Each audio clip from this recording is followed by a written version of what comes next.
Yes.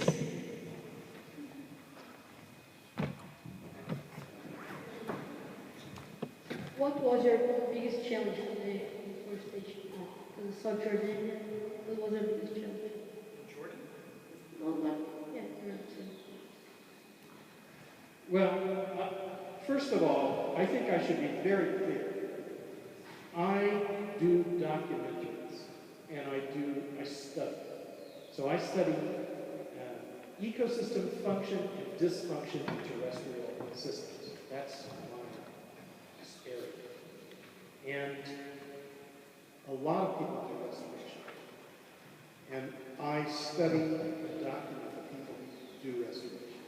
So the people who, and gradually I've started to extract some ideas of my own for design. So we are helping to design in Rwanda, in Ethiopia, and in other places, interventions that could work. Most specifically, research, training, and innovation centers for ecological restoration. I think the hardest thing for me in my work has been to try to understand why this was happening. So as I was growing up, I wasn't very ambitious. I just went to school and I went to my parents and church, and everyone told me what I should believe, and I believed it. And then I went out as a journalist, and I found that everything was not exactly as I was told, and that the world was extremely complicated. And so the hardest thing for me was to be able to say, wait a minute, some of the things that I believe may be wrong. And I better rethink them.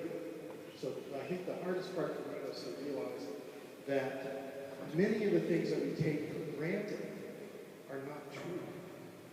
And that it's very hard to confront these beliefs that we have, which are not useful or helpful for us because they're based on mistakes in the past. And we're carrying them.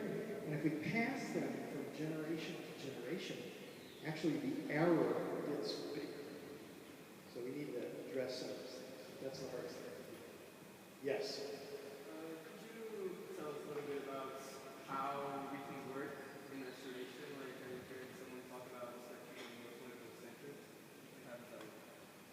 Well, right now, I think definitely sign the email link, and we'll, if we want to pursue this, I think that this is an important question, because in the first Gen conference I went to, a teacher came up to me, and I won't mention her name. I don't know if you know them, but I won't mention it. And she said to me, I said her gender, sorry. She said, what can the students do on Thursday between 5 and 6 that will save the earth? And I said, nothing. You don't want to talk to me. Because they're going to have to spend their entire lives. Every decision that you make, everything you do in your life is going to determine the outcome. So it's not a short-term thing. So if you want to get involved in restoration of the earth, I'm going to do this for the rest of my life. I know this. And we all are. And we're still not going to finish it. So the next generation is going to have to take this on. But if we start this work, and we do this, and we replace what is essentially a corrupt and corrupting worldview with a worldview where our work, our efforts don't hurt anybody. That we are doing something which is good for ourselves, good for our families, good for the earth, good for everybody else, and good for future generations.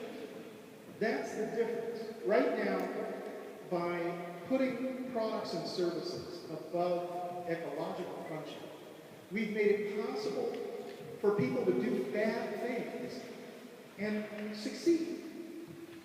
And they hurt billions of people who are in poverty with toxic landscapes and degraded landscapes. And, how can that be right? It's legal, but it's not right. So we need to change that. And what I noticed is that this economic system is the lever. So you're going to have to confront this. It's very challenging, this thesis. If you give us your contact information, we stay in touch over the long term. We're now in touch with different places around the world that are developing research, training, and innovation centers for ecological restoration. The key to this is local communities. And these local communities, we're advising, although it's up to each community to decide what they do. But what we found is, if you don't own the land, and I'll show you, if I get your contact information, I'll send you films that we made in India, in North Africa, and Sub-Saharan Sahel, and in Mexico. And in these places, people are living in common lands. So that means that they're basically landless. They don't own the land themselves.